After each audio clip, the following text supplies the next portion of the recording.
In a village that called itself holy, nothing holy ever touched the ground. The soil was red but dry, starved of rain. At the center of it all stood the Temple of Mouths, a spiraling structure built from polished bone and coral dust, where the elders kept jars of honeyed fruit sealed for their own tongues. Here, food was sacred, but only if it passed the lips of the powerful. Every bite taken by the highborn was called a blessing. Every bite taken by the lowborn was seen as theft. Hunger wasn't considered as suffering in this village, it was punishment. A sign of impurity. A mark of shame. And none bore that mark more visibly than the girl born beneath the saltwood tree. She came into the world as a thin cry wrapped in smoke. Her mother, Ashani, had been in labor for 3 days with no help. No midwife came. The healer refused to enter her hut, saying, "No use helping the already cursed." Ashani bled into dry cloth and held her child in shaking arms as flies clung to both of them. The girl's eyes were pale brown, the color of old milk, and her cry was softer than wind through teeth. They named her Nyara, which in the old tongue meant, nothing owed. Ashani had nothing to feed her daughter with. Her breasts were dry from too many skipped meals. No neighbor would share milk, no priest would bless a spoon for her. The only thing she had was a gourd of spoiled goat's milk, thick and green-flecked, left out by a traveler who died near the river. And the ashes of her own mother, which the temple demanded she grind and burn, but which she'd hidden in an old calabash. She mixed both, desperate and ashamed, and whispered, "Forgive me, little one," as she touched the curdled slop to Nyara's lips. The child drank it. Not once but again the next day and again after that. Ashani had no choice. And when villagers found out, they did not offer aid. They laughed. They said, "See? Even her hunger is cursed." A priest declared her unclean, cursed by her mother's disobedience. "Let her eat bones then," he sneered, and others echoed it until it became law. No food for the bone girl. By the time Nyara turned 3, her belly was swollen like a drum, not with food but air and suffering. Children threw stones at her. "Show us your cursed gut," they'd shout, and she would curl into herself until they got bored. When she cried, her mother would tell her to hush, not out of cruelty but fear. The village had a way of silencing complaints that grew too loud. There were rumors of others who'd cried out against hunger, only to disappear. The elders never looked at her directly. If they passed her on the way to the temple, they would raise their robes to avoid her shadow. Her presence was considered contamination. Her breath a blight. She learned quickly how to go silent. How to shrink. How to survive on less than nothing.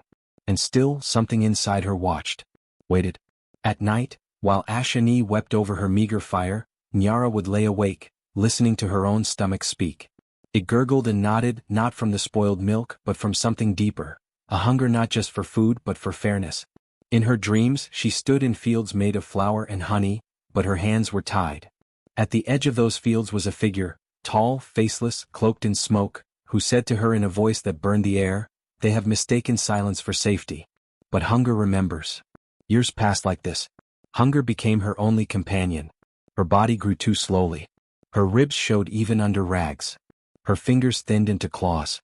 And still the village watched and did nothing. They passed their sweetness mouth to mouth like secrets. They ate roasted yam and fire-roasted fish dipped in honey glaze, and licked their fingers in front of her. She stopped looking. She trained herself to breathe through the scent and never beg. Begging made them smile. And then came the day when her mother stopped returning home. No goodbye. No scream. Just an absence that rotted into silence. Nyara waited 3 nights. She called her name only once. By morning, a different kind of hunger had settled into her bones, colder, harder, quieter. She walked through the village that day with a steady step, her feet cracked but sure. No one stopped her. No one asked about Ashani. When she passed the temple, a priest spat beside her and said, "Still alive?" She didn't answer. Her belly growled, but her mouth stayed shut. From that day forward she would not cry, would not ask, would not kneel. They had fed her spoiled milk and bone dust. And now, the hunger inside her had begun to change. They called her Dustgut now. The name clung to her skin like smoke, whispered behind doors and shouted by children bold enough to throw pebbles at her feet. She never flinched. Nyara knew what she was. In this village, names were curses handed down like heirlooms. The elders called it tradition. She called it branding. Dustgut, because her belly was swollen not from food, but from the powder of death and spoiled milk. Because the bones she consumed were not hers and the milk never warm. The name spread until even children too young to walk knew it. A name with sharp corners, a name meant to cut. She stopped using Nyara aloud. It was the name her mother whispered when the fire was low and the winds outside carried songs from happier homes. But her mother no longer sang. Her mother, Ashani, now handed her bowls without looking into her eyes. She scooped bone dust into sour milk with mechanical stillness, stirring in silence, placing the bowl before Nyara like a burden. "Eat," she would say. Nothing more. No comfort. No smile. Nyara obeyed always. Not because she hungered, not anymore, but because not eating made her mother cry. By the time she was 10, Nyara knew to suppress cravings like others suppressed sneezes, with a tight fist and tighter lips. She trained herself to salivate only when alone. She made games out of it. Pretend feasts in the dirt. Bark was roasted boar. Pebbles were salted beans. Her favorite tree had a branch whose bark peeled off in thin strips like dried meat. She chewed slowly, eyes closed, and imagined it sang as it dissolved. Once, she licked a smooth river stone so many times it left a scar on her tongue. She didn't stop until it bled salt. Still, no matter how well she learned to hide her hunger, the villagers always knew. They smelled it on her breath. Heard it in the pause of her footsteps near food. Saw it in the way her fingers twitched when the temple priests carried platters of spiced fruit across the path. One woman, a matron with a silver-wrapped tooth, once accused her of staring too long at a roasted yam. She slapped Nyara so hard the child's ear rang for 3 days. "Gluttony is the devil's whisper," she hissed. "Even your eyes are greedy." That night, Nyara dreamed. The first dream was full of smoke. Not fire, just smoke, thick and slow and warm like old breath. From it, a figure emerged, tall, faceless, robed in something that shimmered like night skin. The air around the figure tasted of ash and syrup. Not unpleasant but strange. Comforting and cruel. The figure sat beside her and spoke in a voice that cracked the ground. "Your first true meal will be their undoing." Nyara didn't ask who they were. She already knew. The figure never explained itself and she never told anyone about it. The dream returned again and again, always after the hungriest days. Always when her belly was too hollow to sleep. The voice was always the same but it grew closer, sharper. Eventually she started calling it the Hunger Woman, though she didn't know why. She began drawing it in the dirt, tall shadow, wide mouth, hands cupped as if offering something. The villagers thought it a child's nonsense. One priest saw it once and rubbed it out with his foot. "Worship is not for your kind," he said. Nyara said nothing. But inside she felt the words grow teeth. Then came the day her mother refused to feed her. It was a gray morning, the kind that smelled like wet wood and ash. Ashani stood over the cooking pot, if one could call it that. Inside was the same mix. A handful of bone dust, a few spoonfuls of rainwater, and the slop of curdled goat milk. Her hands trembled, but she stirred it anyway. Nyara waited quietly. She did not ask.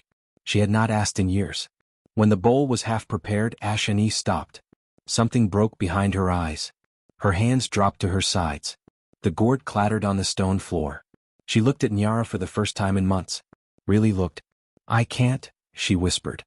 Nyara tilted her head, confused. Her lips parted slightly as if to ask, but nothing came. Ashani repeated louder this time. "I can't give you this anymore. I won't. It's not food. It's," her voice cracked. "It's not life." She turned and left the hut. No cloak. No sandals. No goodbyes. Nyara waited. She thought maybe it was a test. Maybe she'd return with real food. Or a priest. Or a blade. But no one came. Not that night. Not the next. Not ever. The village didn't ask. No one spoke her mother's name again. Nyara sat with the empty bowl in her lap, watching the milk rot on its own. The bone dust floated like tiny ghosts on the surface. She didn't touch it. That night the dream came stronger. The Hunger Woman was closer than ever. Nyara could almost see her mouth. She reached forward and this time Nyara didn't flinch. "I know your name," the voice said. "Do you?" Nyara looked up, lips cracked, tongue dry. "Yes," she whispered. "I am Hunger." The village pulsed with a strange joy on festival days, not joy from unity or hope, but from certainty. Certainty that the pure would eat and the rest would watch. For the Feast of Ascension, the village prepared for days. Tents of silk woven from palm threads were raised near the Temple of Mouths. Decorative banners painted with holy symbols danced in the wind, their golden edges shimmering under the sun. Drums beat low and steady, calling the blessed to the center. Fires were lit in carved stone pits, and on them roasted fruits the color of sunlit honey, slick with juice that hissed when it dripped into the coals. Women with clean hands twisted sweet milk dough into long ropes, brushing them with oils made from sacred seeds. Men returned from the river dragging beasts, long-bodied, scaled creatures said to be touched by gods. Their bones were cracked open to release the marrow, which was then whipped with fermented cream until it gleamed silver. Children who'd never known hunger skipped beside tables stacked with platters, laughing with mouths already sticky with glaze. Their cheeks shone. Their hands glistened. The scent of roasted fig skin, cinnamon tubers, and river meat broth filled the air like a cloud that refused to drift. And Nyara watched it all from behind sugarcane bars. Her cage stood just beyond the temple steps, where the elders could glance at her between bites. It was woven crudely, dry stalks laced with stringy bark, brittle in the wind but tight enough to hold a child who didn't resist. They called it a reminder, a symbol, proof that impurity could not be hidden. The bars were close enough that if she pressed her lips to them, she could almost taste the sugar left in the old wood. She did this when no one watched. Licked slowly, carefully. The sweetness was faint, like memory. This was her fourth feast. She had stopped hoping to be forgotten. She sat with her knees to her chest, arms wrapped around them, eyes trained on the tables. Her gaze followed the hands of the high priest as he lifted a golden ladle into a bowl of marrow pudding. He poured it over slices of sweet bread and declared, "The body remembers only what is fed." The crowd cheered. Nyara licked the air. Just once. A flutter of her tongue like tasting wind. Her stomach stirred, but she taught it to stay quiet. There would be no sound from her. Only watching. Only remembering. A girl with ribbons in her hair passed by, holding a bowl of sliced orchard root dusted with powdered vanilla leaf. Nyara closed her eyes and let the scent sting her nose. Behind her lids, the shadow from her dreams stirred. Then came the priest.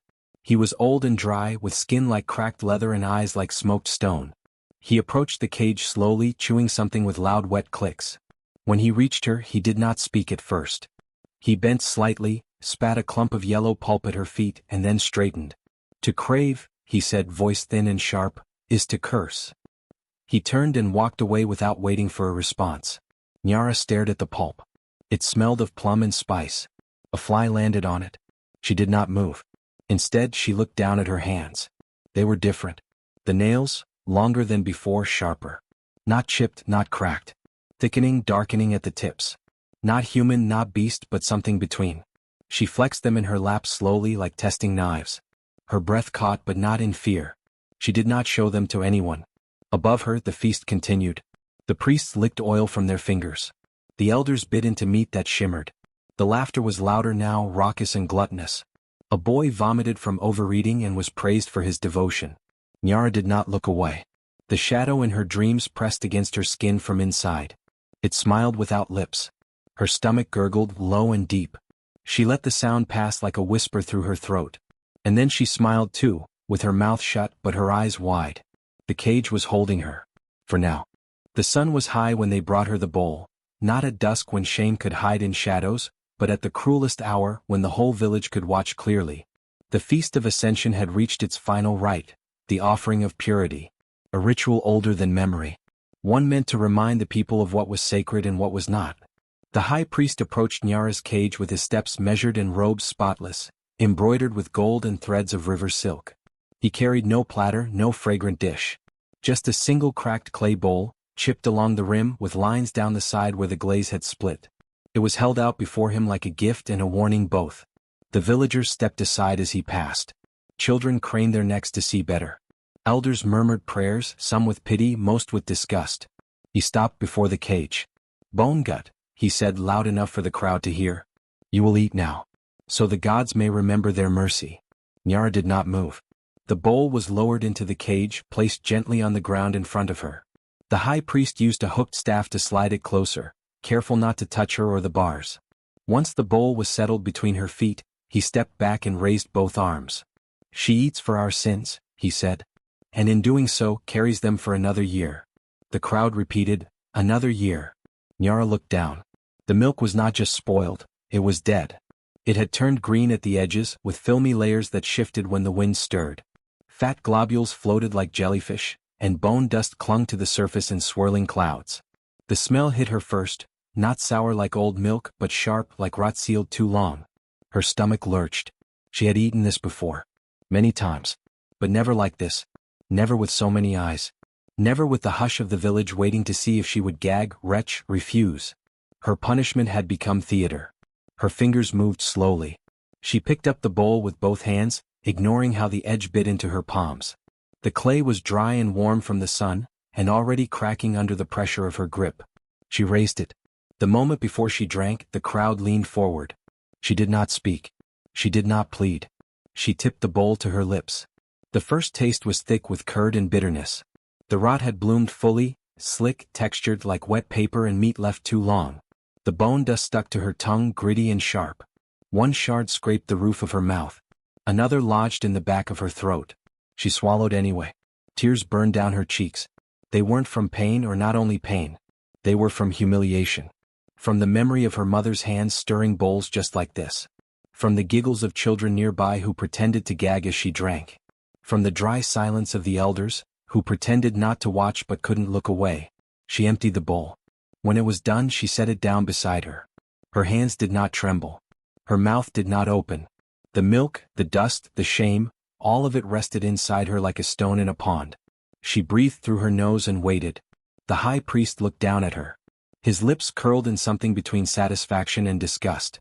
He lifted his hands once more. "She accepts," he said, "and the gods are pleased." The crowd echoed the words with less enthusiasm than before. They were disappointed. She had not wept loudly. Had not vomited. Had not begged. A child muttered, "Maybe she likes it," and a few laughed. Nyara closed her eyes. The bars of the cage shook faintly as the drums resumed. The priest left. The villagers scattered, returning to their sweets and meat, forgetting her. As always, she remained where she was, the empty bowl beside her, her cheeks sticky with dried tears. But that night something changed. She didn't fall ill. No cramps, no fever. No vomiting like last time. Her body did not reject the offering. It absorbed it. And more than that, she felt stronger. Not in the way of muscles, not like warriors. It was something colder. Quieter. A hardening under her skin. A silence that rang like a bell through her blood. In the silence of the night, with only wind slipping through the cane bars, she curled into herself and closed her eyes. Then came the whisper. Not a dream. Not imagined. A voice, low and ancient, rising from her belly like a secret returning home. That was the last lie you'll swallow. She opened her eyes. The stars above her cage blinked, and the moon hung heavy and red. The wind stilled. Even the trees seemed to lean in. Nyara did not speak. But something inside her had tasted the rot, and smiled. Nyara no longer hungered the way she used to. The ache in her stomach had faded, not because it had been fed, but because something deeper had replaced it. What gnawed at her now wasn't flesh deep. It didn't make her beg or cry or sneak licks of sugarcane bars. It was quieter than that. Colder. Sharper. It lived behind her ribs like a folded knife. She noticed the first changes in her teeth. They ached in the mornings even when she hadn't chewed anything. When she touched them with her tongue, they felt unfamiliar, slightly longer, with edges that scraped gently against her inner lip. Her bottom canines had curved just a little, too small to be obvious, but enough that when she smiled in the reflection of a water basin, she startled herself. Her eyes too had changed. She could see in the dark now, not as though the shadows had lifted, but as though they never blocked her to begin with. Shapes glowed with faint outlines. Heat shimmered off the backs of rats that scurried through the night. She no longer feared the dark corners of her cage. She welcomed them. The cage itself had grown quieter. The villagers rarely stopped to gawk anymore. It was as if some unspoken understanding had settled in. She was still there, but she was changing, and they didn't want to witness it. Something about her silence had become harder to ignore. Her body still longed, but not for food. Now she hungered for something else. She couldn't name it at first. Not warmth, not safety, not even revenge. It was more like an emptiness shaped like answers. She wanted to see things as they were, not as they were told. And the more she saw, the more it sickened her. The feast laughter. The masks of pity worn by mothers who never once gave her a crust of bread. The priests who bathed in sweet oils while children licked their own skin for flavor. That, she learned, was the flavor of truth. And it was bitter. The shadow returned to her that night. But this time, it was no longer a distant shape hidden in smoke. It emerged fully, slowly, walking barefoot across a field of black coals. Her dress was made of woven flame and ash. Her skin was dark as coal and glowed from within like embers. Her mouth flickered like a candle when she spoke.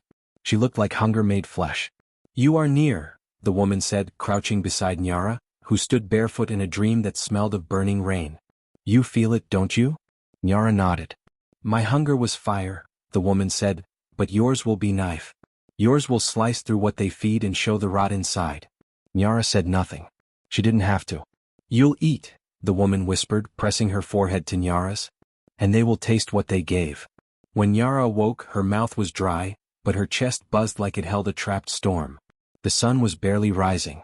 A breeze passed through the bars of her cage, and with it came the scent of porridge and fried leaves. But she didn't flinch. She didn't even blink. Instead, her fingers dug into the dirt floor of her cage and a voice, not her own but spoken through her mouth, rose up without warning. She hides bruises on her thighs from the one who prays loudest. The words came like breath. A woman walking nearby with a prayer bowl dropped it. The ceramic shattered. She staggered backward, pale-faced. Then, with a low groan, she bent forward and vomited onto the earth. Not from sickness. From shame. Nyara didn't move. Later that same day, 2 children wandered close to the cage, daring each other to poke her with a stick. One of them called her Rotmouth. She stared at him and said gently, You watched your brother starve and told your mother he ran away. The boy went still. His lips trembled. His eyes flooded with tears. He clutched his stomach, dropped to his knees and vomited beside the sugarcane bars. Word spread. People began to avoid her entirely. Even the priest stopped speaking her name. The few who passed her cage did so quickly, eyes down, breath held. Nyara didn't chase them. Didn't shout. Didn't boast. The truth was leaking out of her now. Unstoppable. Bitter as wormroot. Heavy as iron. And her hunger grew sharper. She wanted more than silence. She wanted them to choke.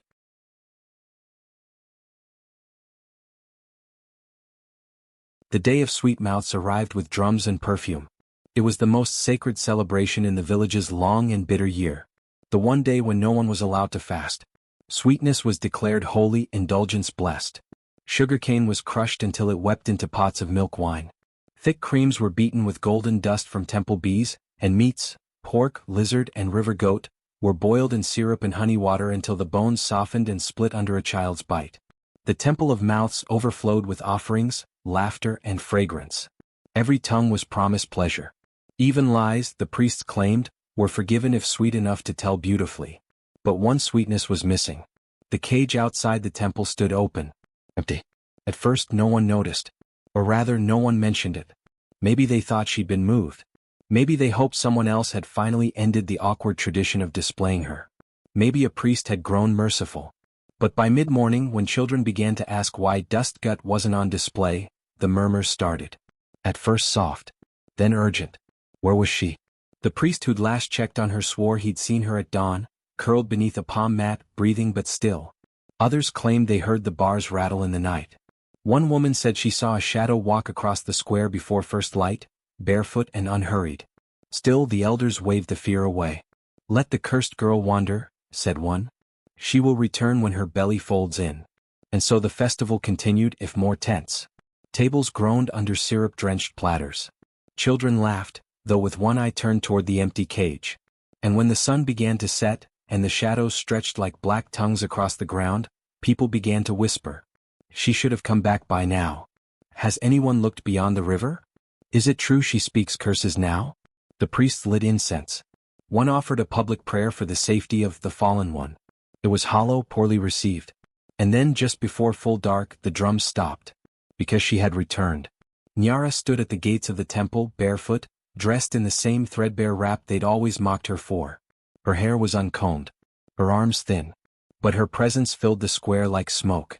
She held a clay pot against her chest, cradled like a sleeping child. It was sealed with black wax, plain and unadorned. Her eyes glowed faintly in the torchlight. The crowd stepped back.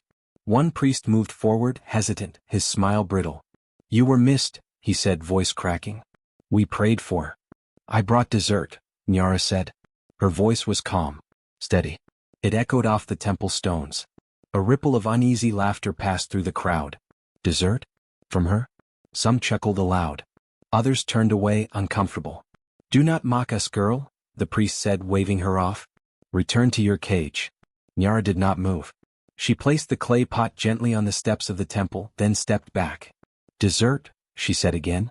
A gift. One of the temple boys, curious or foolish, stepped forward and leaned toward the pot.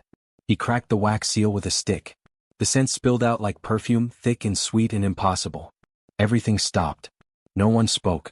The smell was overwhelming: warm milk, spiced fruit, sugar and meat and earth, all blended into something rich, ancient and irresistible.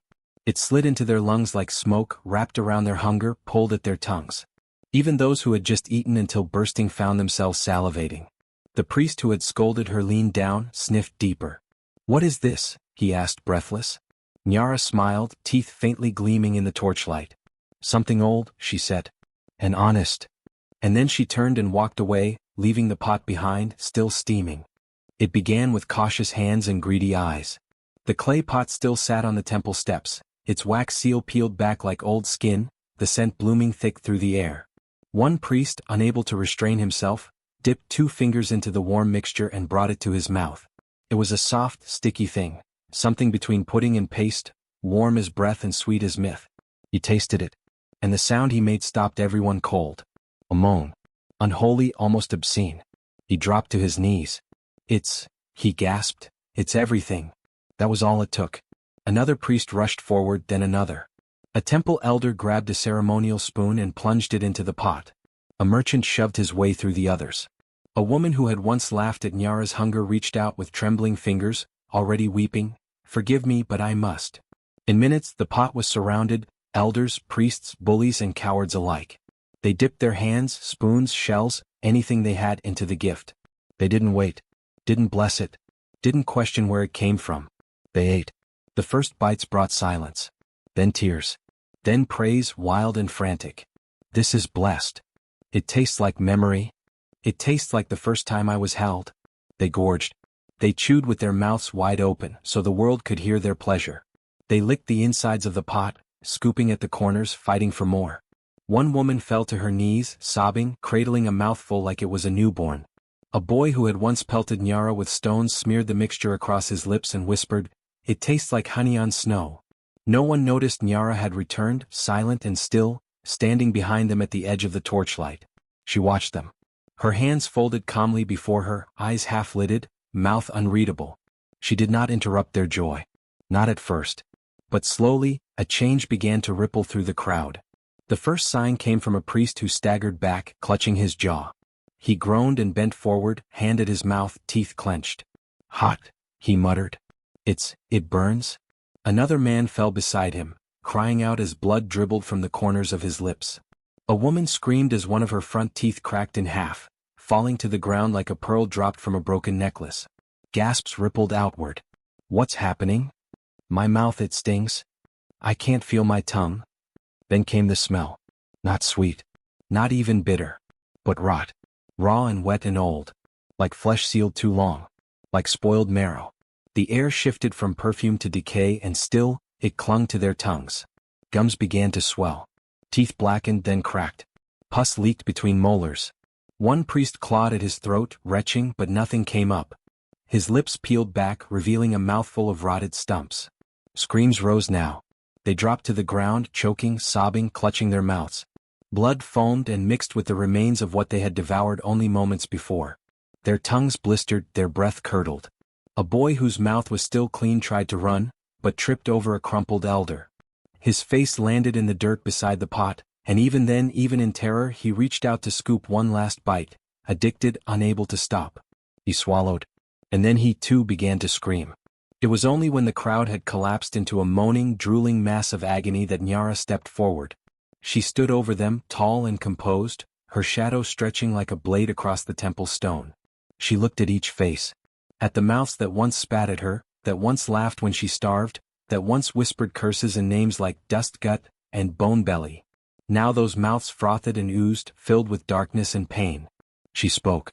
Not loudly. Not with anger. Her voice was calm. Collected. Each word was weighed. "You season my childhood with cruelty," she said. A priest whimpered, lips too swollen to respond. She tilted her head slightly. "Every bowl of rot. Every laugh. Every lie about my worth." She took a slow step forward. "You cooked my hunger until it curdled. You fed me death." A woman clawed at her face, sobbing, "What did you put in it? What did we eat?" Nyara's smile was soft, almost maternal. "Only what you gave." More cries. blood and bile mixed with tears. It wasn't poison, Nyara said almost gently. It was memory. Yours, not mine. She reached down and touched the rim of the pot. Every cruel word. Every spoiled scrap. Every night I went to sleep with bone dust on my tongue. She dipped one finger into the pot. Lifted it to her lips. Licked. Nothing happened. She didn't flinch. She didn't rot. It only burns liars, she whispered. Then she stood and turned her back to the wailing crowd. Behind her, mouths continued to decay, the sweetness curdling into agony. And Nyara walked into the night, full at last. The village writhed. They clutched their mouths as if trying to hold in what could no longer be swallowed. Priests collapsed against pillars, coughing up teeth that clinked like dry seeds on the stone. Elders thrashed beside broken tables, their lips blistered, their breath reeking of spoiled sweetness. Once proud men wailed like children. Women who had once turned away from Nyara now reached for her shadow, begging, "Forgive us. I didn't know. It was the others, not me, please, please." But Nyara said nothing.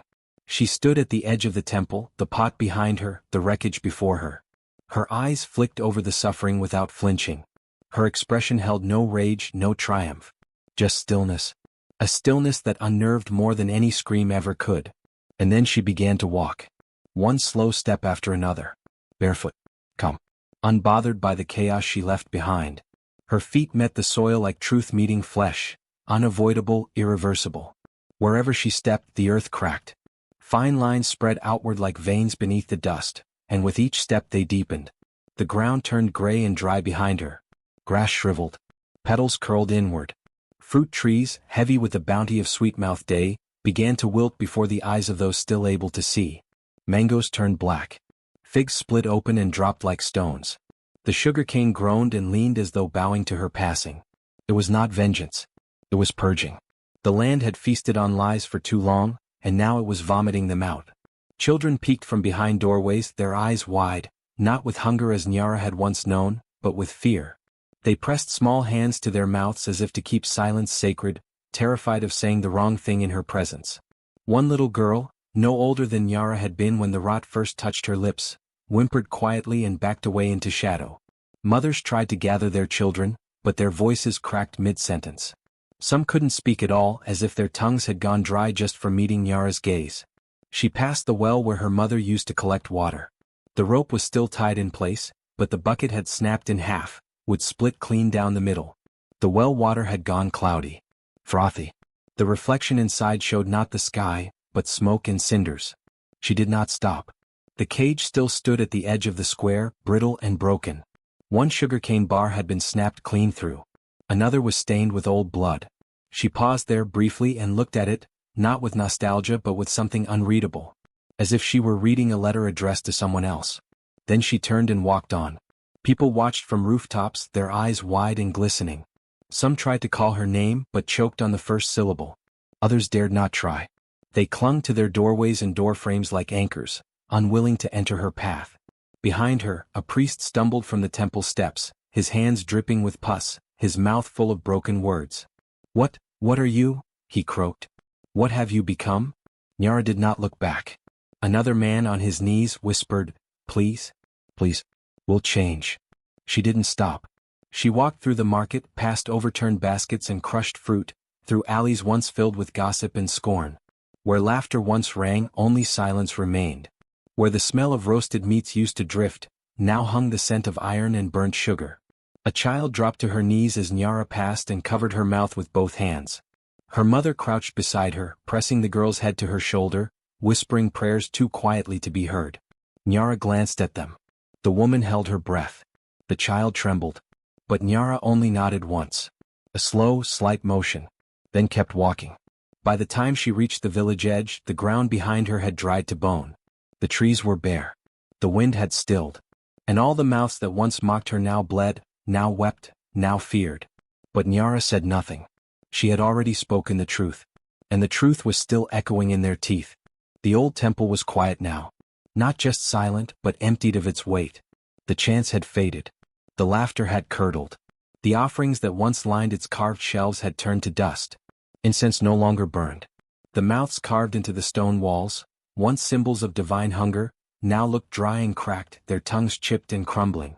Nyara stepped inside with bare feet and a calm heart. This was not the same place that had watched her starve. Not anymore. The rot had been scraped clean from its bones. The echoes of cruelty, still lingering in the corners, recoiled as she passed. She carried a small bundle in her arms. Simple cloth. No ceremony. No gold thread. Inside were the fruits of her secret work, the garden hidden beyond the hills where no priest had ever stepped, where the soil had never been salted with judgment, where her mother once took her quietly before she vanished, whispering, "Grow what they won't let you taste." There, in that quiet place, Nyara had planted seeds in silence. Seeds of her own choosing. She watered them with stolen drops. She tended them while the village slept. While they feasted, she sowed. While they called her cursed, she spoke to leaves. While they watched her waste away, her garden bloomed unseen. And now she would eat. She unwrapped the bundle at the base of the central altar, where no one but priests had ever been allowed. There was no more need for permission. No one left to grant it. Inside the cloth were pale green roots, soft purple fruits, twisted pods that released spice when opened. A small gourd filled with water drawn from a spring no map marked. And a single roasted yam, wrapped in pepper leaf. Nyara sat cross-legged on the cold stone and took her time. She did not rush. Each bite was slow, considered. Her teeth, sharpened but clean, met the food with reverence, not greed. No one watched. No one judged. And she tasted everything. The earth. The effort. The years it took to grow what was hers. She felt it enter her not like fire, not like vengeance, but like sunlight through morning fog. Warmth stretched into her bones. Her breath steadied. Her hands stopped shaking. The hunger did not vanish. It transformed. From ache into knowing. From craving into clarity. She set the empty gourd aside and leaned back slightly, her fingers pressed gently to her stomach. And then, from the far side of the temple, the shadows stirred. She did not turn. The air shifted, heavier now. Not frightening, familiar. Footsteps made of ash and memory moved across the stone. The scent of smoke and sweetness followed. Then, beside her, the figure appeared once more. She had changed too. The woman was taller now, or perhaps simply closer. Her body glowed like heat beneath skin. Her eyes flickered like lamps in wind. She knelt beside Nyara, and for the first time Nyara could see her face clearly. It was not beautiful. It was not cruel. It was true. "You fed them justice," the woman said, voice deep and endless. "I fed myself," Nyara replied. The shadow woman smiled, and the stones beneath them warmed. "What they called curse," she said, "was a hunger born holy." Nyara closed her eyes. Let the words settle. She was not full, but she was not empty. She was balanced. She thought of names. All the names they had given her. Bonegut, Dustbelly, Cursemouth. They were like dried leaves now. Dead. Fallen. "I am not hunger any more," she said softly. The woman's smile deepened. "Then what are you?" Nyara rose, slow and steady. She stood at the center of the temple where her body had once been forbidden. Her voice filled the space, not loud, not proud, but certain. "I am the mouth of memory," she said. "I am what remains when lies rot away." The woman bowed her head, and as she did, her shape faded, not into nothingness but into Nyara, into her breath, her shadow, her step. Nyara stood alone in the temple. But she had never been more whole.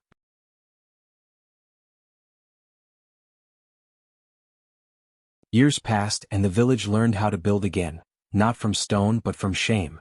The temple still stood, but its walls no longer echoed with chants of hunger dressed as holiness. The carvings of mouths had been worn down, scraped and smoothed into silence. In their place were handprints, small ones, wide ones, crooked ones, pressed into wet clay and dried in sunlight, pressed by those who once starved, and those who now vowed never to allow it again. No child went hungry now. It became law. Not a rule scribbled by priests, but one planted deep in the roots of the village's spirit. The elders who survived carried the memory of toothless nights and weeping gums. Some spoke through gaps in their mouths, the price of their past rotting beneath their tongues. They were not mocked. They were reminders. Living warnings. Every harvest, the first fruits were given to the youngest. Every table made room for the smallest hands. Every meal ended only when the quietest child was full. It was not charity. It was survival. And though the village healed, it never forgot. Near the village edge, at the point where the soil first cracked on the day of purging, a shrine had been raised. No one knew who built it. It appeared one morning, simple, strange, and unmistakable. A clay bowl wide and deep, sealed shut with real teeth. Not sculpted. Set. Human. Animal. Child-sized. Elder-worn. All embedded in a ring around the rim like a crown of caution. Some gold-capped, some chipped, some still faintly stained. The bowl was fixed to a stone slab, and no matter the wind or rain, the seal never broke. Beside it, someone had etched 3 words into the rock: speak with care. There were no priests to bless it. No incense. No offerings. And yet it became sacred. Mothers brought their daughters there on quiet afternoons, when the fields were calm and the sun sat low. They knelt together before the bowl, and the mothers would lean close and whisper, "If you ever lie with your tongue, she'll taste it." The girls would nod. They always nodded. Boys were brought too, especially the cruel ones. The ones quick with jokes that cut. They would be made to kneel in the dust and stare into the bowl, as if expecting it to speak back. And though it never did, many swore they heard breathing. Slow and thick, like someone waiting with their mouth open. The shrine became part of the village's rhythm. A place where truths were swallowed carefully, where words were chosen with trembling lips. Children no longer laughed at hunger. Adults no longer boasted of purity. And no one, not even the boldest or most forgetful, touched the bowl. Not even on Sweet Mouth Day. The celebration remained, though it had changed. There were still bright flags. Still music. Still meals shared under lantern light. But when the sun began to dip and dessert time arrived, the fires dimmed. Plates were cleared.